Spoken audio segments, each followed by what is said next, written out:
Le 7-9, Patrick Cohen, sur France Inter. Bonjour Valérie Pécresse. Bonjour. Dans un peu plus de 2 heures, vous serez élue donc présidente de la région Île-de-France. Vous avez fait beaucoup de promesses pendant cette campagne régionale. Laquelle allez-vous appliquer en premier, au plus vite pour les habitants de la région parisienne ? Je vais mettre en place ce qu'on a appelé le bouclier de sécurité, c'est-à-dire un fonds d'urgence pour la sécurité. Vous savez que la région n'a pas toutes les clés, évidemment, en matière de politique de sécurité, mais elle en a quelques-unes et je compte bien les utiliser. Nous avons un budget sécurité qui a été divisé par 5 par la gauche en 10 ans et nous avons une convention avec le ministère de l'Intérieur qui nous permet de cofinancer des équipements pour les forces de sécurité, pour les polices municipales, pour les gendarmes, la police nationale, mais aussi des portiques de sécurité dans les salles de spectacle ou de clôturer les lycées ou les universités. Bouclier de sécurité, on a l'impression que ça sort de Star Wars, mais pratiquement. Mais écoutez, c'est d'actualité, la force sera peut-être avec nous. Ah bon ? Oui, alors, pratiquement, des dispositifs, des portiques... En réalité, nous avons des demandes qui sont aujourd'hui pas satisfaites. Je ne sais pas si vous vous souvenez de ce tragique témoignage sur les attentats du Bataclan, où certains policiers n'ont pas pu rentrer dans le Bataclan parce qu'ils n'avaient pas de gilet pare-balles. Donc on a des vrais sujets sur l'équipement des forces de sécurité et nous pouvons cofinancer ces équipements. On a un autre sujet avec les enseignants. Vous savez que les enseignants sont particulièrement visés aujourd'hui. Nous avons un audit de sécurité des lycées en Île-de-France qui n'a jamais été, transmis à l'opposition. Je sais qu'il y a des problèmes de sécurité dans les lycées, donc nous allons nous attaquer à mettre en œuvre les préconisations de cet audit. Mais ça ne peut pas être systématique. Nous avons aussi les universités qui ont dit qu'elles avaient des besoins financiers pour se sécuriser et je crois que l'État, pour l'instant, leur a opposé une fin de non-recevoir. Donc nous allons remettre en place le budget sécurité et nous allons examiner les demandes, avec celles qui sont les plus urgentes et les plus prioritaires. Pour les lycées, est-ce que ça peut être systématique ? Est-ce qu'il peut y avoir des contrôles systématiques à la porte des lycées ? Et si c'est pour les lycées, pourquoi ne pas l'étendre dans ce cas-là au collège ? Non, c'est pas ce que je écoles ? vous ai dit, Monsieur Cohen. Je vous ai dit qu'il y avait eu un audit de sécurité des lycées d'Île-de-France qui a été ordonné il y a quelques années. Cet audit n'a jamais été communiqué à l'opposition alors que nous l'avions demandé. Et je sais, pour en avoir discuté avec les proviseurs, qu'un certain nombre d'établissements ne sont pas suffisamment protégés, notamment pas suffisamment clos vis-à-vis de l'extérieur et d'un certain nombre d'endroits qui sont sensibles avec des dealers, avec des trafiquants et éventuellement des risques d'intrusion. Dans quel esprit allez-vous présider la région ? Allez-vous travailler avec le gouvernement en bonne intelligence ? Vous avez eu un coup de fil de Manuel Valls dès le soir de votre victoire. Que vous dit avec le Premier ministre ? Bien évidemment, moi je vais faire passer l'intérêt des Franciliens avant les réflexes partisans. Je veux être la présidente de tous les Franciliens et puis je veux surtout mettre en œuvre le projet, vous l'avez dit, très ambitieux, pour lequel j'ai été élue. Donc Manuel Valls m'a appelé. Moi, évidemment, je suis prête à travailler avec le gouvernement, mais les régions ne sont pas là pour être les faire-valoir de l'action gouvernementale. Elles sont là aujourd'hui pour appliquer des projets pour lesquels elles sont mandatées par le suffrage universel. Donc moi, c'est très simple. Je vais lever un certain nombre de blocages régionaux sur l'emploi, sur la sécurité, et j'attends de l'État qu'il lève de son côté les blocages étatiques. Je vous prends un exemple sur l'emploi. Je vais travailler à refondre toute la formation professionnelle parce qu'il y a 100 000 emplois non pourvus en Île-de-France et qu'il n'y a pas les formations qui vont en face. Je vais refondre cette formation professionnelle, mais j'attends de l'autre côté de l'État qu'il infléchisse sa politique économique en baissant les charges sociales, en relevant les seuils sociaux qui paralysent les entreprises et en menant à bien la réforme du droit du travail. Sur la sécurité, j'ai besoin que l'État m'aide à créer une police régionale des transports qui couvre non seulement la SNCF et la RATP, mais aussi les bus, puisque vous savez qu'il y a des tragiques accidents qui se produisent dans les bus parce qu'eux n'ont pas le droit à ces forces de sécurité qu'ont la SNCF et la RATP. Dans l'Assemblée régionale, tout à l'heure, vous ne trouverez pas votre adversaire, Claude Barthelone, qui a choisi de ne pas siéger à l'Assemblée régionale, de ne pas accomplir son mandat régional pour rester président de l'Assemblée nationale et conseiller municipal. C'est dommage ? C'est son choix. Moi, je crois que les Franciliens veulent des élus qui s'engagent. Et en tout cas, ce que je peux dire, c'est que aucun de mes colistiers ne démissionnera. Tous mes colistiers, eux, siégeront. Vous avez choisi de ne pas cumuler, un autre mandat. Vous allez vous démettre de votre mandat de député. Oui, je vais démissionner d'ici la fin de l'année. C'est un choix qui est également celui de Bah, de Xavier Bertrand, pas celui de Laurent Wauquiez ou d'autres qui ont choisi de cumuler des mandats? moi, je ne donne de leçons à personne, mais ce que je dis simplement, c'est que je ne peux pas imaginer un seul instant qu'on puisse résoudre les problèmes des 685 000 chômeurs d'Île-de-France, les problèmes de transport, les problèmes de logement, les problèmes de pollution, les problèmes d'inégalité, en étant à mi-temps. Voilà, donc je ne peux pas. Moi, je suis une femme entière. Je crois que les Franciliens ont appris à me connaître. Je suis une femme entière et je me donne entièrement et je m'engage entièrement. Et je pense, vous savez, Monsieur Cohen, que si j'ai gagné en Île-de-France, après 17 ans de gestion de gauche, c'est aussi à cause de l'authenticité de cet engagement qui a sans doute fait bouger des lignes. Par mon travail, par l'authenticité de mon engagement et un peu aussi par un sursaut de républicains de deuxième tour contre tous les communautarismes. Contre les communautaristes, c'est-à-dire contre la petite phrase de Claude Barthelone sur Versailles et la race blanche, c'est ça? Vous pensez que ça Mais ça a n'était pesé pas. dans votre Mais élection? Monsieur Cohen, C'est à ça que vous faites allusion? ça n'était pas une petite phrase, c'était un propos abject. C'était un propos blessant, blessant pour moi, blessant pour ma famille et mes proches, blessant pour tous ceux qui m'ont soutenu. Vous savez, la politique, c'est dur, mais on a aussi des enfants, on a aussi une famille. Moi, j'ai une petite fille de 12 ans qui a lu dans la presse, qui a entendu à la radio que sa mère était raciste. Voilà. Donc il y a un moment, la politique n'excuse pas tout. D'autant plus que cette petite phrase, comme vous dites, elle n'était pas une petite phrase, c'était pas un dérapage, c'était une stratégie politique calculée. Une stratégie politique calculée de communautariser le vote à un mois des attentats qui ont endeuillé la France. Eh bien, je vous le dis, cette stratégie politique, elle était irresponsable, elle est dangereuse, et il y a eu un sursaut républicain contre elle. Et c'est pour ça qu'on a fait bouger les lignes. Et moi, je suis heureuse et fière d'avoir à la fois permis que certains électeurs se détournent du Front National, mais je suis aussi très heureuse et très fière d'avoir vu Philippe Esnol, sénateur radical, Leïla Haïchi, sénatrice Europe Écologie Les Verts, venir me soutenir parce que justement, ils voulaient un sursaut républicain. Des électeurs qui se sont détournés du Front National, on peut aussi dire qu'ils ont choisi de voter utile au second tour, puisque Valrand de Saint-Just n'avait pas de chance d'être élu à la présidence de la région. Donc vous avez bénéficié au second tour d'électeurs du Front National du premier tour, Valérie Pécresse. Est-ce que vous allez, d'une façon ou d'une autre, en tenir compte? Mais attendez, Monsieur Cohen, moi, j'ai été cohérente du début jusqu'à la fin. Je me suis présentée au premier tour et au deuxième tour avec la même équipe, le même projet. Il n'a pas bougé d'un iota. Il n'a pas bougé après les attentats. J'avais des adversaires qui ont découvert le problème de la sécurité au lendemain des attentats. Vous l'avez mis au-dessus de la pile quand même, la Non. question de la sécurité. Mais je l'ai toujours mis au-dessus de la pile. Enfin, Monsieur Cohen, pardon, relisez ma profession de foi de premier tour. Oui. Mais Vous avez le appuyé un peu sujet, plus. le sujet est simple. Le sujet est simple. Moi, aujourd'hui, ce que je veux, c'est rassembler pour mettre en place un vrai projet pour l'emploi, la sécurité, les transports. Parce que ce seront évidemment mes trois priorités. Mais il faut être vraiment très conscient que cette élection, elle a fait bouger les lignes. Cette élection, j'ai eu 660 000 voix de plus au deuxième tour sans aucune réserve de voix. Donc là encore, je pense que les Franciliens se sont reconnus dans le travail, dans l'authenticité de mon engagement et aussi dans une certaine vision intransigeante de la République que je défendais contre tous les communautarismes qui peuvent exister et les tentations qui peuvent exister en France. Et de ce point de vue, malheureusement, on voit que ça peut arriver dans toutes les régions. Est-ce que vous diriez, comme l'ont dit chacun à leur manière, Xavier Bertrand et Christian Estrosi, que cette campagne vous a transformé? Je dirais que, vous savez, ça fait 5 ans que je me prépare à ce mandat, ça fait 5 ans que je travaille. Et effectivement, moi, je dirais plutôt que c'est un beau chemin. C'est-à-dire que j'ai échoué. J'ai échoué en 2010. J'ai appris de mon échec. J'ai travaillé pour devenir meilleur et pour proposer aux Franciliens un projet dans lequel ils puissent tous se retrouver. Et c'est ça que j'ai voulu construire. Et je pense que c'est ça qui a été, j'allais dire, sanctionné positivement dans les urnes. France Inter, le 7-9, intervenez. Vous intervenez en appelant le 01 45 24 7000, c'est le standard d'Inter. Karim nous appelle de Paris 19e, bonjour. Bonjour, Monsieur Cohen, bonjour Madame Pécresse. Bonjour.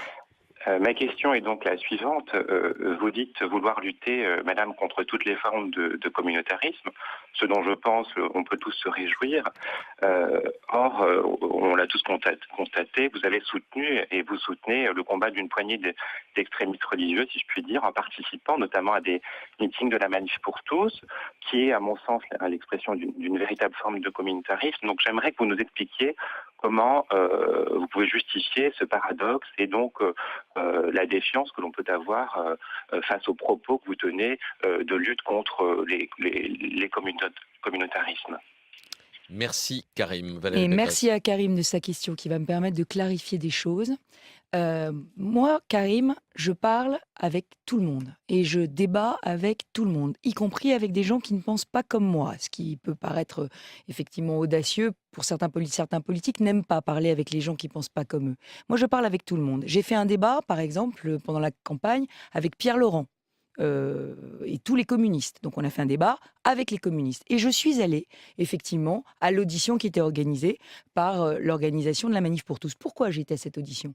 Mais tout simplement parce que ma position, depuis le vote de la loi Taubira, est la suivante. Et je la répète pour la 10e fois sur une antenne de télé et de radio. J'ai dit que désormais, on ne pourrait pas humainement abroger la loi Taubira parce qu'il y a des hommes et des femmes qui sont aujourd'hui mariés. J'ai dit aussi que j'étais absolument radicalement contre la PMA pour des raisons non médicales et la GPA. Voilà ma position sur ces questions.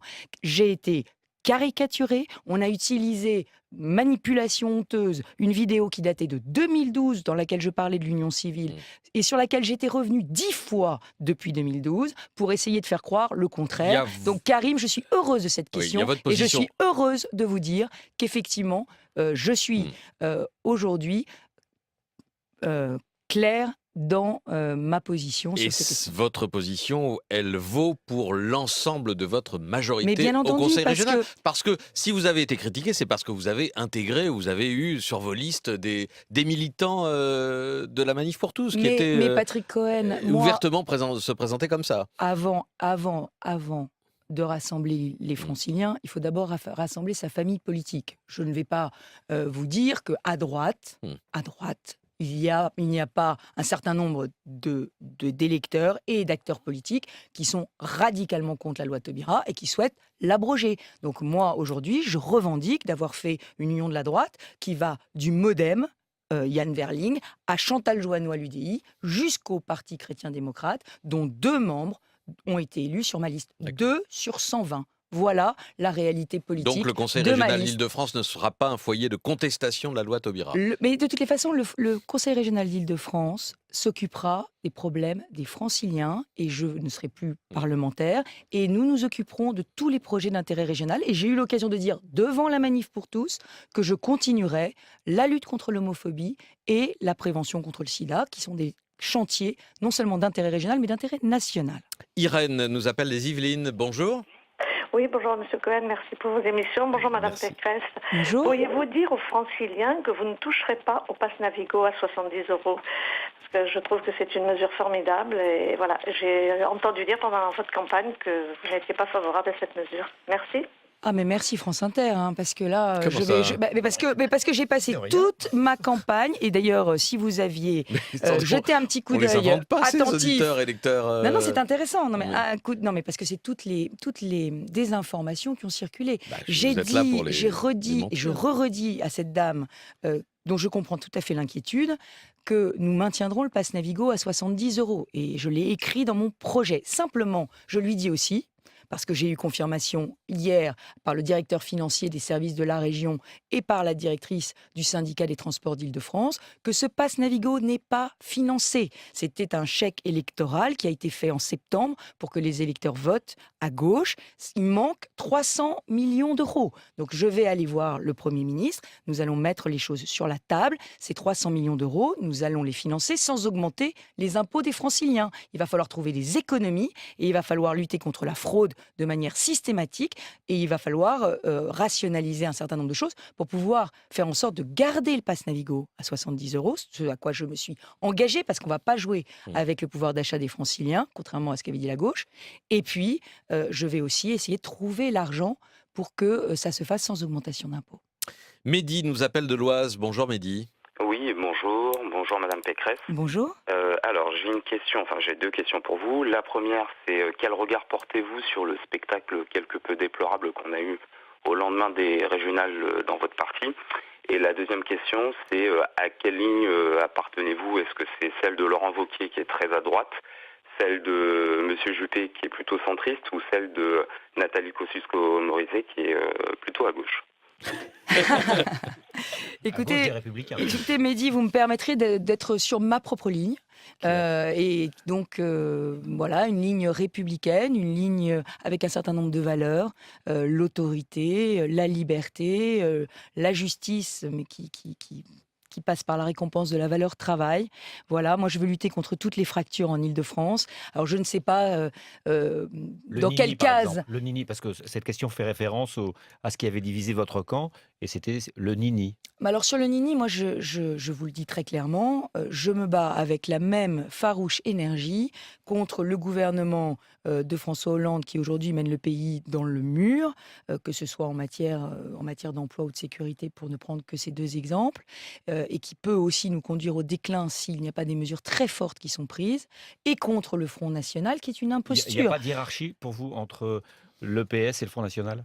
Hiérarchie dans votre détestation ou dans votre opposition, sinon détestation en tout cas. Moi je crois que je suis le vrai rempart au Front National. Je suis le vrai rempart au Front National parce que aujourd'hui, c'est en tenant un discours fort, républicain, axé sur un certain nombre de valeurs, d'autorité, d'éthique, d'exemplarité, et en même temps un certain nombre d'engagements d'efficacité En disant économique. ça, vous faites une hiérarchie. Pourquoi ne pas le dire? Parce que vous ne dites pas « je suis le vrai rempart à la gauche » et j'appelle les gens du Front National à voter pour moi si jamais il y avait une menace de gauche. Non, mais moi, Donc vous faites une hiérarchie. Pourquoi vous ne le dites pas, tout simplement? Non, mais je l'ai dit à plusieurs reprises. J'ai dit le Parti Socialiste, c'est pas mes idées, le Front National, c'est pas mes valeurs. Ah, voilà. Je pense que les choses sont assez claires. Mais je me bats avec la même énergie contre les deux. Parce qu'aujourd'hui, le sujet, c'est qu'il nous faut une autre politique. Et cette autre politique, on doit la définir. Et c'est mon rôle, en tant que présidente de l'Île-de-France, de faire de l'Île-de-France, j'allais dire, la fabrique des nouvelles pratiques politiques. De nouvelles pratiques politiques avec plus d'exemplarité, une meilleure gestion de l'argent de nos impôts, avec la tenue des engagements. Parce que le vrai problème aussi de François Hollande, c'est qu'il n'a pas tenu ses promesses et ses engagements. Et ça décrédibilise toute la classe politique. Et permettez-moi de vous dire qu'une bonne partie du vote FN aujourd'hui est un vote FN de gauche déçu par justement la pratique gouvernementale. Vous ne nous avez pas dit ce que vous demandez l'auditeur en premier lieu, c'est-à-dire le regard que vous portiez sur le spectacle chez les Républicains. Je rappelle quand même, c'est passé un peu inaperçu que le numéro 2 de ce mouvement a changé subitement, 2 jours après le second tour, dans la semaine. Laurent Wauquiez en lieu et place de Nathalie Kosciusko-Morizet. C'est une bonne décision, un bon choix au bon moment, Valérie Pécresse? Moi, je vais vous dire très, très simplement, à titre personnel, moi, je n'aurais pas exclu Nathalie Kosciusko-Morizet parce que je pense que l'exclusion, ça sert à rien. Au contraire, ça rétrécit une famille politique. Donc moi, je crois qu'une famille politique est riche de sa diversité, de ses opinions. Je ne vais pas vous dire que j'ai fait une liste qui va de la droite forte jusqu'au MoDem pour vous dire ensuite que je suis une femme qui exclut. D'accord, donc on aurait dû garder Nathalie Mais je Kosciusko-Morizet suis comme bien numéro loin, 2. vous savez, mais je suis bien loin aussi de ces et- logiques partisanes aujourd'hui, vous l'avez compris. Oui, Pour d'accord, moi, mais il y a pour un moi- débat de ligne aujourd'hui au sein de la direction des Républicains. Il y a un débat sur la ligne à tenir. Mais c'est différent, ça, Monsieur Cohen. Oui, Moi, aussi. c'est complètement Enfin, différent. Pas différent. Avoir- Ça peut être si. lié, hein. Ah si, non, c'est complètement différent. C'est légèrement lié avec l'exclusion de Nathalie Kosciusko-Morizet. non. C'est une question de ligne quand même. Non, oui, mais moi, je pense que c'est différent. Je pense qu'avoir une équipe qui incarne toutes les sensibilités qui se retrouvent chez les Républicains, mais définir une ligne majoritaire derrière laquelle l'ensemble du parti doit se retrouver. Parce qu'il faut quand même Mais il faut un débat dire... pour la définir. Le débat, il doit se faire avec tout le monde normalement. Oui, mais Si ça- vous mais c'est définissez ce qui la va ligne se passer. simplement avec certains, c'est compliqué. Non, mais c'est ce qui va se passer. Il y aura un débat et tout le monde y participera. Je ne crois pas qu'on puisse museler la parole de quiconque dans le parti. Ça n'a jamais été comme ça que ça s'est fait. Et je ne crois qu'aucun des ténors des Républicains ne se laissera museler. Quand Christian Estrosi explique qu'à courir derrière, à droitiser le programme, on fait monter le Front National, il a raison? Vous savez, c'est des phrases. Moi, je suis dans le... Mais non, mais je suis dans le faire, pas dans le dire. Le sujet, c'est qu'est-ce que concrètement la droite a à proposer et quelle est son efficacité. Et le vrai sujet pour les futurs présidents de région, ça va être de montrer qu'une autre politique menée différemment, où on met par exemple tout son poids pour changer profondément la façon de faire de la politique, ça porte des résultats. Donc, et on va te juger sur des résultats. Donc vous c'est voyez. pas une question de radicalité, c'est une question d'efficacité, pour Oui, reprendre les moi, je termes crois- d'un mais débat mais moi, je défends nos valeurs. posé par Thomas Je Legrand. pense qu'il y a un terrible besoin d'autorité en France. Je suis très inquiète, par exemple, en ce moment, du fait que le gouvernement vacille sur la déchéance de nationalité pour les binationaux. Je pense que quand on a la haine de la Vacille. France, on ne doit pas avoir la nationalité française. Donc, si vous voulez, je pense qu'on a un terrible besoin d'autorité dans le pays. Et que ce besoin d'autorité, c'est nous, les Républicains, qui l'incarnons le mieux. Parce que je pense que le Front National vit des problèmes, se nourrit des problèmes, n'y apporte jamais de solution. Et donc, je suis, vis-à-vis du Front National, j'allais dire, viscéralement hostile, parce que je pense qu'il a des méthodes qui sont parfois ignobles. On a vu la mise en ligne des photos, enfin, Des- bon, C'est des photos Follet. la propagande de de Daesh. l'État, des propagandes de l'État islamique par Marine Le Pen. Ils ont des méthodes qui sont ignobles, et surtout, quand il s'agit de voter des solutions, ils ne les votent jamais. Donc voilà, l'alternative, c'est nous. Les réseaux sociaux, Hélène Roussel. Oui, Nicolas Turelio qui nous dit région égale transport, mais aussi lycée, formation professionnelle, aménagement. Pourquoi ne parlez-vous que de sécurité? Parce que Patrick Cohen m'a demandé quelle serait ma première mesure. Et je vous rappelle que dans ma première mesure, j'ai parlé de la sécurisation des lycées et des universités pour protéger les enseignants. Et d'ailleurs, je vais vous dire le vrai sujet que nous avons en Île-de-France, c'est qu'aujourd'hui, nous avons du mal à trouver des enseignants qui veulent enseigner en Île-de-France, parce que le coût de la vie est beaucoup plus élevé qu'ailleurs, et parce que nous avons des problématiques sociales très difficiles à gérer dans certaines écoles. Donc le sujet aujourd'hui, c'est comment attirer les enseignants chez nous. Et moi, j'ai proposé une mesure peut-être un peu iconoclaste, c'est de donner priorité à l'accès aux logements sociaux de la région aux enseignants qui s'engageraient à rester 5 ans dans un lycée en pénurie.